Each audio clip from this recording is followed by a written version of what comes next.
Olá, boa tarde.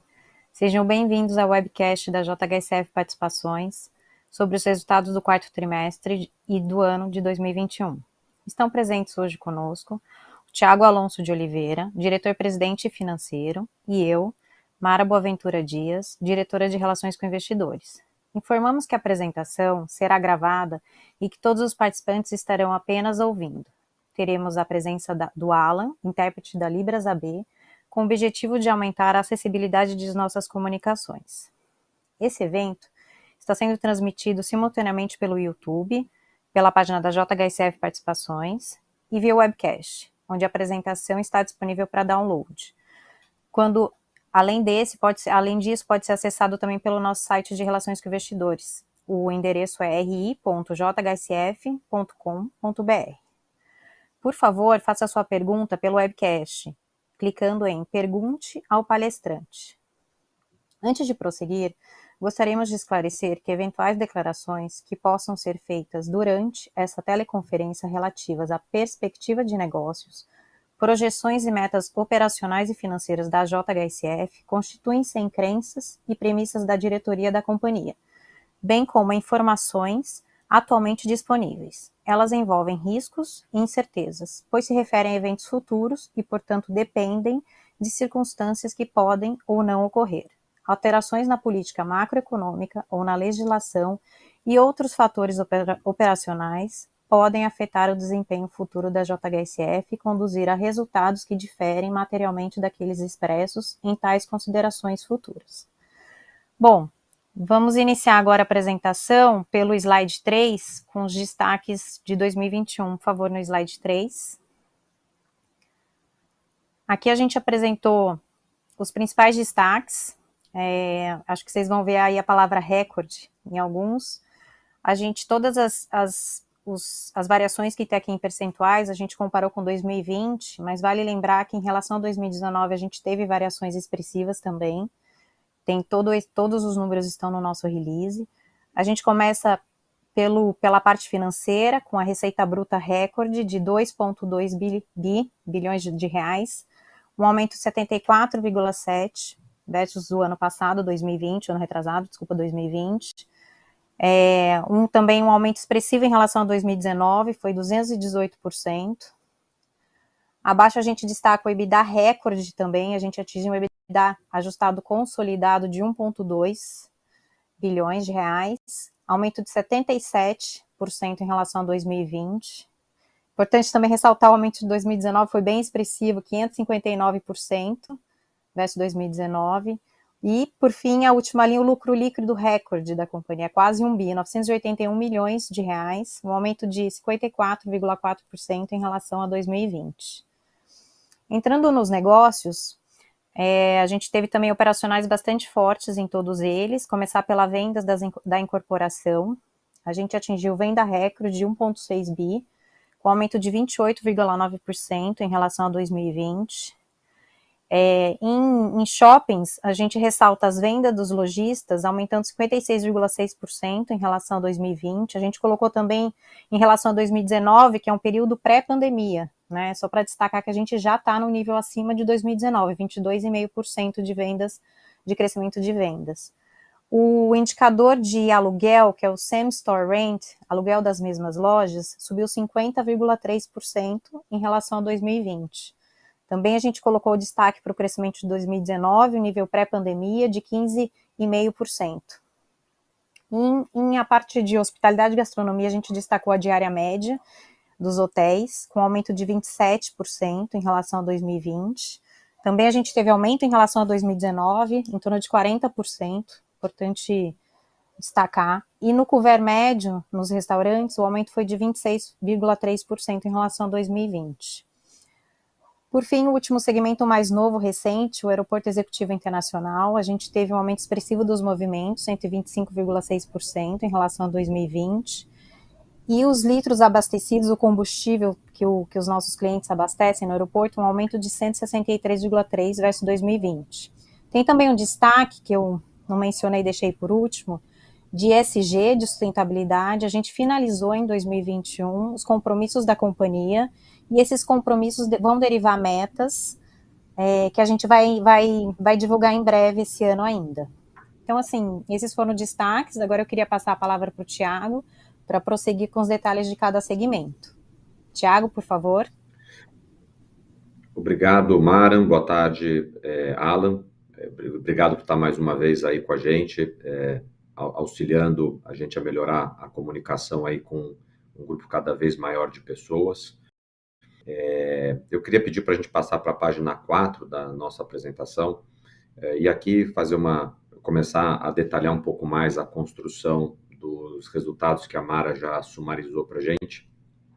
Mas, basicamente, o que a gente quer trazer aqui como mensagem para vocês é uma mensagem de crescimento da receita líquida da companhia, tanto na base de trimestre contra trimestre e mesmo na base anual aqui, sendo que o destaque é um crescimento de 70% na receita oriunda da divisão de incorporação, e o crescimento do EBITDA praticamente no mesmo percentual, ou seja, a gente conseguiu aí ao longo do ano ter a preservação da margem EBITDA nessa divisão na ordem de 75%, o que nos deixa aí bastante satisfeitos em termos dos resultados que foram entregues. Do ponto de vista aqui qualitativo, eu acho que cabe a gente destacar que o Complexo Boa Vista continua sendo bastante importante para a companhia. Nós fizemos ao longo dos últimos 2 anos um processo de introduzir 2 novos produtos naquela mesma região, que foi o Boa Vista Village e mais recentemente o Boa Vista Estates. E pelo que a gente pode já notar pelo gráfico, esses gráficos circulares que nós temos, esses 2 projetos tiveram uma participação bastante expressiva na composição das vendas totais da companhia, dando sequência a um produto que foi a Fazenda Boa Vista, que chegou praticamente ao fim aí do seu estoque. Então, acho que a gente conseguiu fazer uma boa migração para 2 novos produtos naquele mesmo complexo, e isso ajuda a explicar também esse bom desempenho de vendas aí no último ano.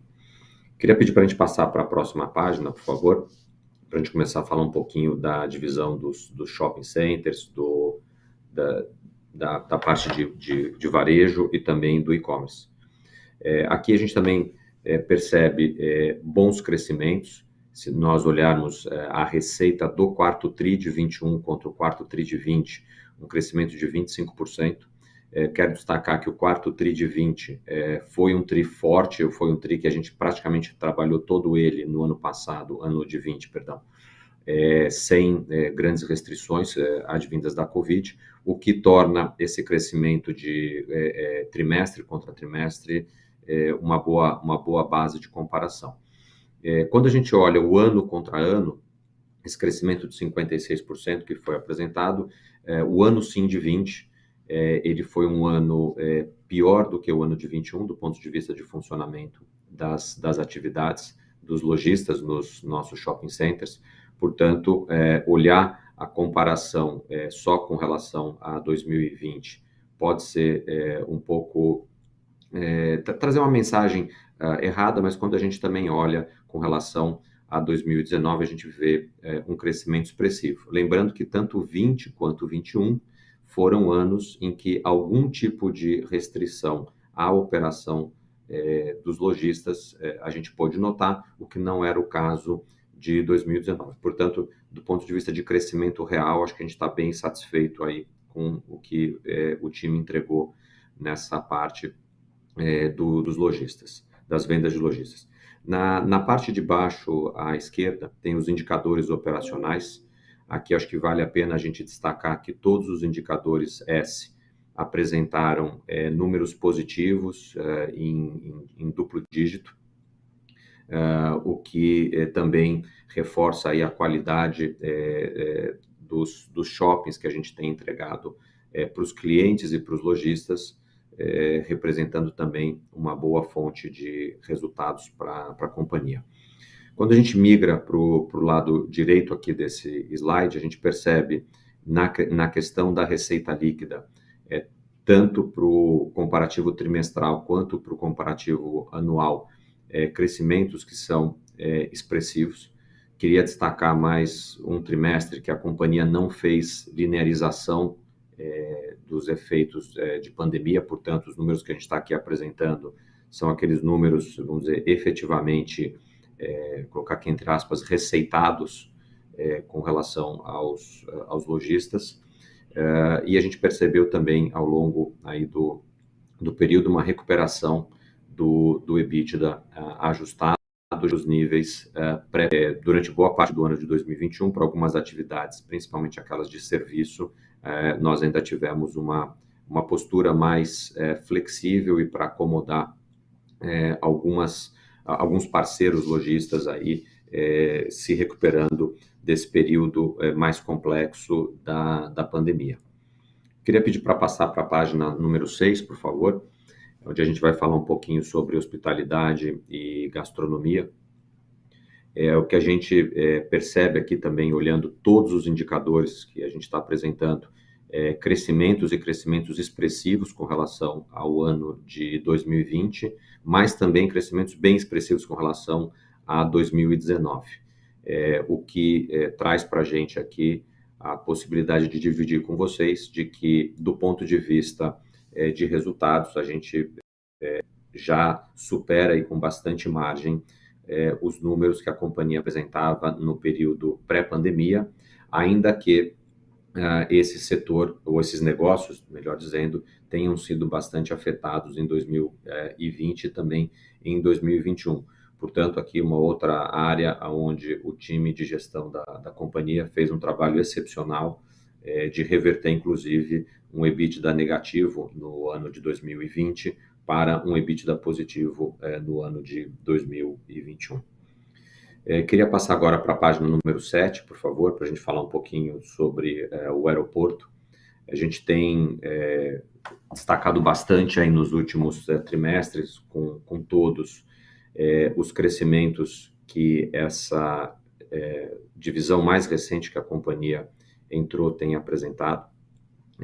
Esse trimestre não foi diferente. A gente cresceu com relação quarter sobre quarter, ou ano sobre ano, de maneira bastante expressiva. Os movimentos e a venda de combustível têm crescido também em patamares importantes, e, ao mesmo tempo, a companhia tem dado prosseguimento à segunda expansão de capacidade do aeroporto. Aeroporto esse que hoje já é o maior no Brasil em termos de número de aeronaves que ficam angaradas e que utilizam o aeroporto, e que a gente segue vendo uma tendência de demanda por espaço de angaragem positiva, o que nos dá tranquilidade de seguir com o processo de expansão de capacidade para o aeroporto. Com isso, eu queria pedir para a gente passar para a próxima página, por favor, página número 8. Em termos consolidados, a Mara já adiantou boa parte desses números, mas aonde a gente olha da receita, o lucro bruto, o EBITDA ajustado, o próprio lucro líquido, a companhia apresentou crescimento não só com relação ao mesmo período do ano passado, também na base ano a ano, e a gente aproveitou também aqui para trazer uma comparação com relação a 2019. Queria, nesse momento, fazer uma pequena pausa aqui para, primeiro, agradecer os nossos clientes e parceiros de negócios pelo suporte que têm nos dado ao longo desse período todo. Destacar a excelência do trabalho que o time de 4.000 pessoas da JHSF faz todos os dias, de forma a nos ajudar aqui a trazer esses números que a gente está apresentando com muito prazer, com muita honra e com muito orgulho para todos vocês. Antes da gente terminar a nossa apresentação, eu queria só pedir para ir para a próxima página, onde a gente vai destacar um pouquinho sobre a estrutura de capital da companhia, como é que está a questão de composição do endividamento também. Essa figura que a gente traz na parte superior esquerda, esse gráfico de barras, ele traz uma comparação entre a posição de caixa mais recebíveis performados aí que a companhia tem e um olhar para como estava a curva de amortização do nosso endividamento com visão em 31 de dezembro. Eu digo estava porque agora, no mês de fevereiro, nós concluímos a captação de uma debenture de 250 milhões, que já nos permitiu fazer o refinanciamento de dívidas que estavam vencendo agora no ano de 2022, dívidas essas que passam a ter vencimento para 26 e para 27. Portanto, dentro da estratégia de gestão da base, ou da estrutura de capital, melhor dizendo, da companhia e da estrutura de dívida, foi um evento aí subsequente que eu queria destacar com vocês.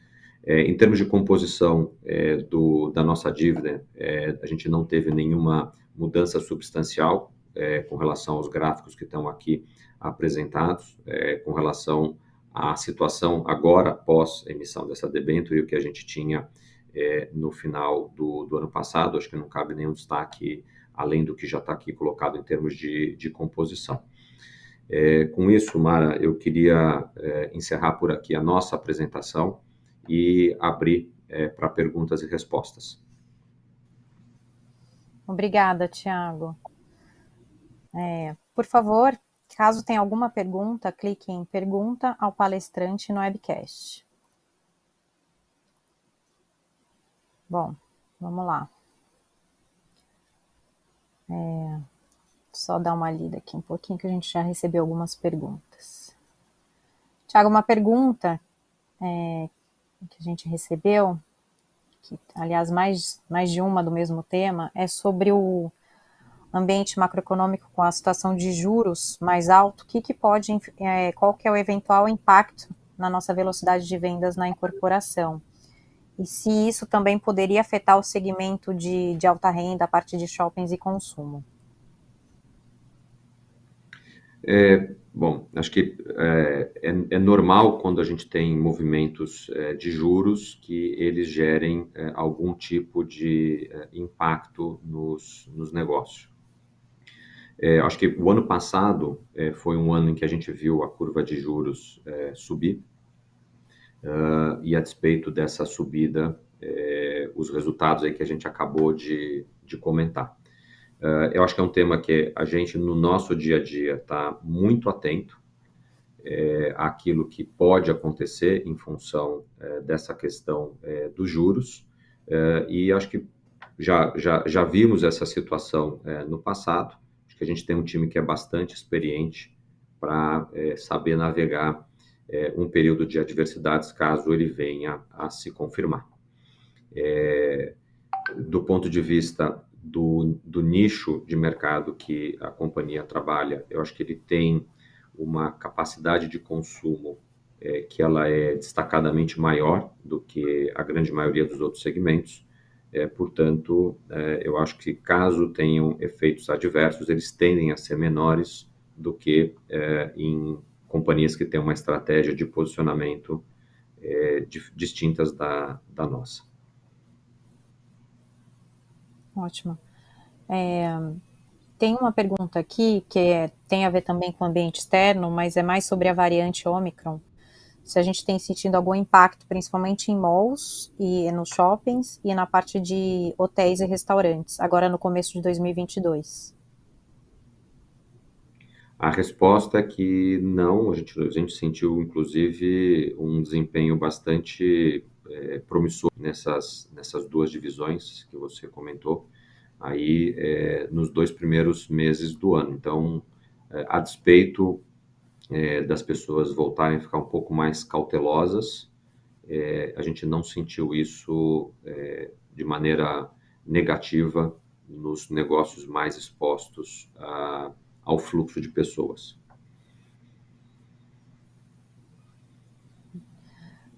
Entrando no segmento de shoppings, tem uma pergunta falando que a gente tem, os operacionais estão vindo bem fortes, de vendas e aluguéis. Se a gente acha que tem algum espaço para subir um pouco mais a receita de aluguel e cobrar um pouquinho mais de aluguel.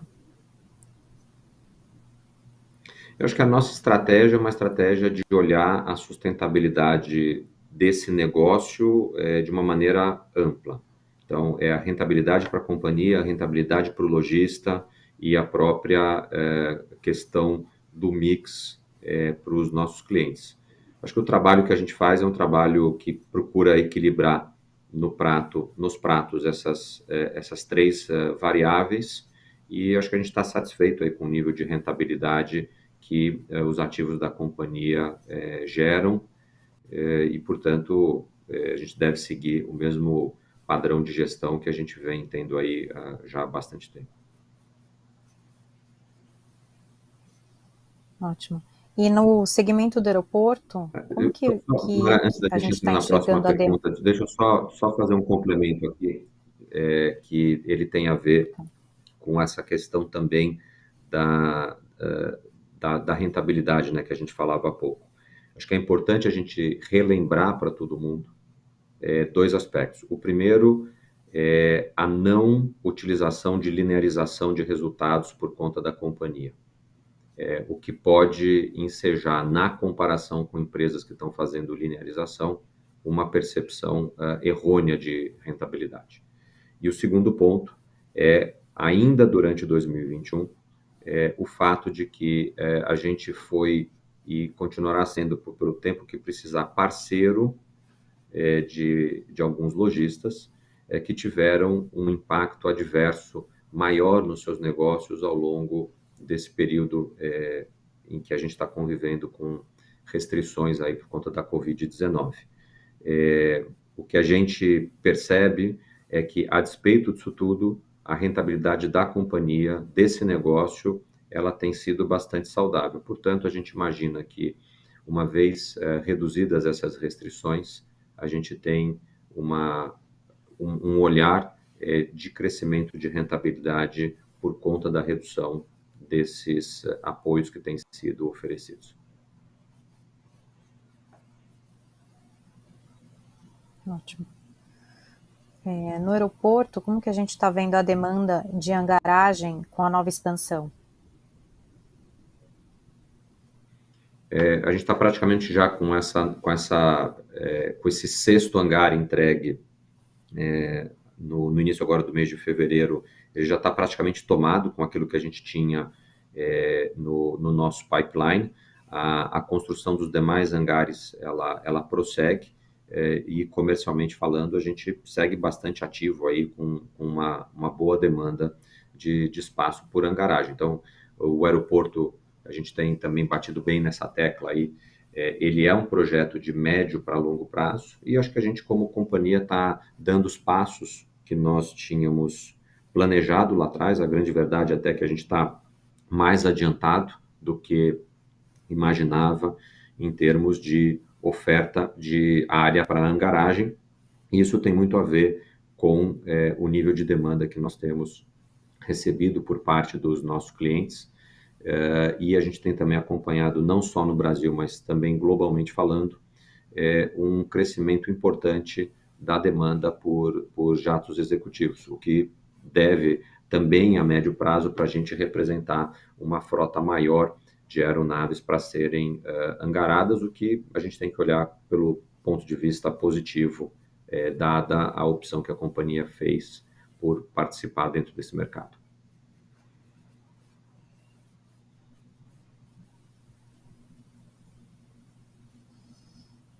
Tem duas perguntas relacionadas a custos, uma mais geral, para como a gente enxerga o nível de custo de cada segmento, se, enfim, a gente enxerga um nível adequado, se tem espaço para redução, se deve ter alguma pressão por conta de alguma questão macro, e especificamente da incorporação, se uma evolução do POC pode deixar uma DRE fraca, entre aspas. Eu acho que custo é um ponto de atenção de todos os dias, vou dizer aqui, de todas as empresas, ou deveria ser. Então, a gente está acompanhando bastante de perto. E o fato é que alguns custos a incorrer que a companhia tem, eles, por sua vez, são representados também por contratos que a companhia tem com os clientes, que tem como fator de atualização indicadores de inflação. Então, no caso da construção, a gente usa muito o INCC para indexar os nossos contratos a performar, trazendo dessa maneira uma boa proteção com relação à subida de custos. Também vale a gente destacar que num cenário, vamos dizer, de crescimento de custos, a gente deveria imaginar como reação a isso a subida de preço. Portanto, também a estratégia que a companhia mantém de preservar parte do VGV de um projeto de incorporação como estoque ajuda na recomposição das margens. Depois dos resultados que a gente acabou de apresentar com margem EBITDA de 75% para a incorporação, eu acho que a gente está num nível bastante saudável, até acima daquilo que a gente imaginava em termos de performance para essa divisão. Então, acho que a diferenciação de produto que a companhia consegue entregar ajuda na proteção das margens operacionais para os nossos negócios, seja na incorporação, seja na parte de malls e até mesmo na parte de gastronomia e hospitalidade. A gente também está vendo a mesma coisa se materializar no aeroporto. Então, acho que, no geral, estamos atentos a essa questão dos custos, mas, ao mesmo tempo, também estamos conseguindo navegar bem aí a questão das margens. Uma pergunta mais de fluxo de caixa, como que a gente vai dosar ou dosa a questão de distribuição de dividendos, que a gente até anunciou, e o volume que a gente tem de lançamentos e expansões de shopping, lançamentos de incorporação e expansões de shoppings, como que a gente dosa?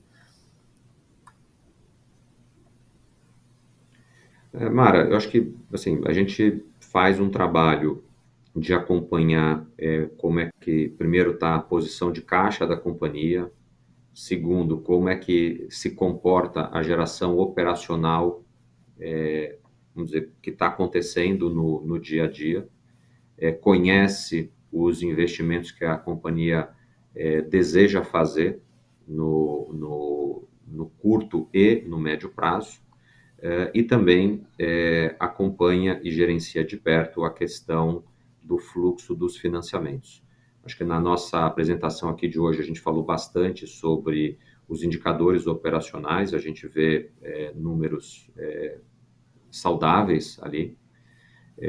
A gente falou um pouquinho sobre o refinanciamento dos vencimentos que a companhia tinha agora para 2022. Acabamos por não falar ainda sobre investimentos. Nós temos um plano de investimento que passa pelo aeroporto, como a gente já comentou, em níveis praticamente autofinanciados no aeroporto pelo próprio resultado das operações. E na parte dos shoppings, a gente tem feito investimentos que têm demandado alguma alocação de capital nessas expansões, que são principalmente a expansão do Shopping Cidade Jardim, que agora no primeiro semestre do ano ela inaugura e, portanto, ela deixa de ser uma consumidora de caixa para o investimento e passa a incrementar a geração operacional, portanto, é saudável tanto como redução de investimento e, ao mesmo tempo, crescimento do fluxo operacional. E, em paralelo a isso, a gente está avançando com a expansão do Catarina Fashion Outlet. De modo geral, na parte dos shoppings, o nosso planejamento prevê que metade do plano de investimentos ele é bancado pela própria geração operacional de caixa e a outra metade ele é bancado por recursos que a companhia já tem em caixa e principalmente recursos que foram captados nos últimos anos na forma de capital, de equity.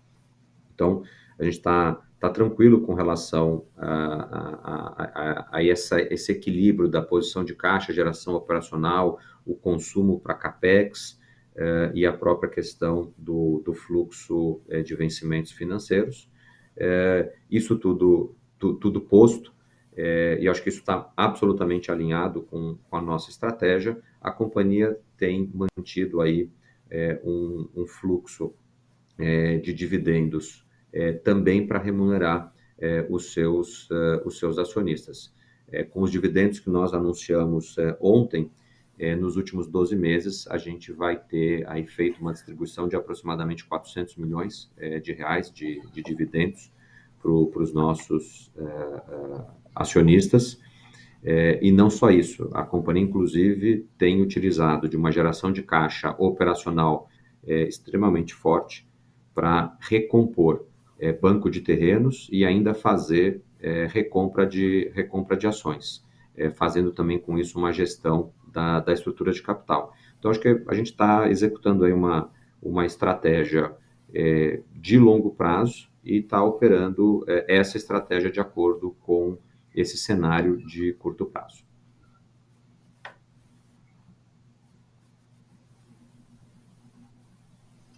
Você mencionou a expansão do Catarina Fashion Outlet. Tem uma pergunta aqui sobre as expansões de shoppings. Em relação à do Catarina, que está prevista para o final do ano, se a gente tem alguma probabilidade de antecipar para aproveitar Black Friday e como está o projeto do Faria Lima, se a gente tem uma ideia como vai ser o mix de lojistas, se a gente tem, enfim, já tem uma concepção de projeto para o Faria Lima Shops.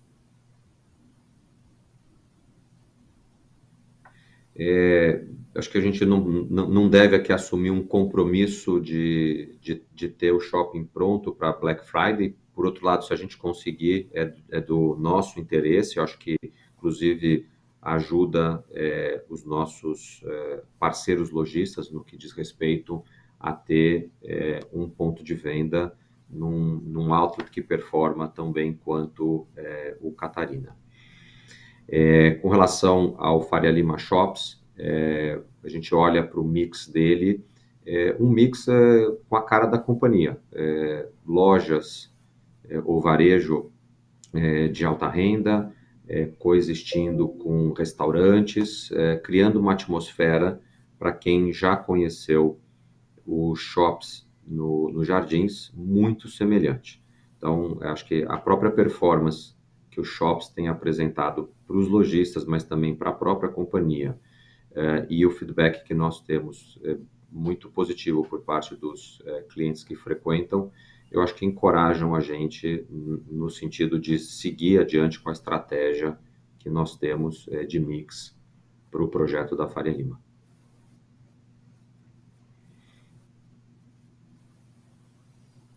Em relação aos shoppings, continuando nesse tema, sobre a nossa estratégia de reciclagem de capital, tem uma pergunta se a gente tem algum planejamento de curto prazo, médio prazo, se a gente tem algum timing para essa estratégia de desinvestimento.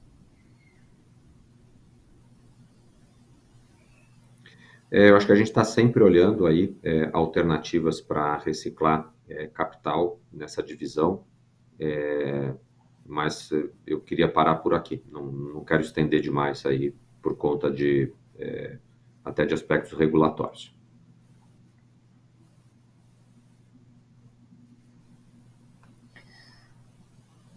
Acho que uma última pergunta aqui, porque tem muito mais do mesmo, acho que já toquei em quase todas as perguntas.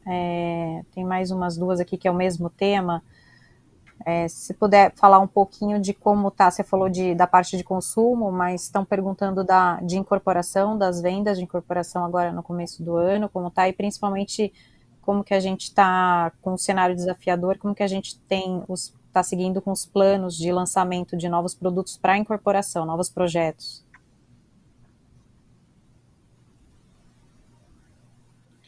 Acho que a gente segue com o mesmo, vamos dizer, com o mesmo comportamento de acompanhar a questão de demanda e lançando os produtos de forma faseada, de tal forma a atender aquilo que a gente vai encontrando em termos de demanda. Então, eu não quero ser repetitivo com relação ao que a gente já comentou sobre essa estratégia, inclusive nesse call de hoje, mas é um ponto de gestão diária em nossa acompanhar essa questão toda da demanda nas 3 regiões onde a companhia tem banco de terrenos, e fazendo a execução desse plano.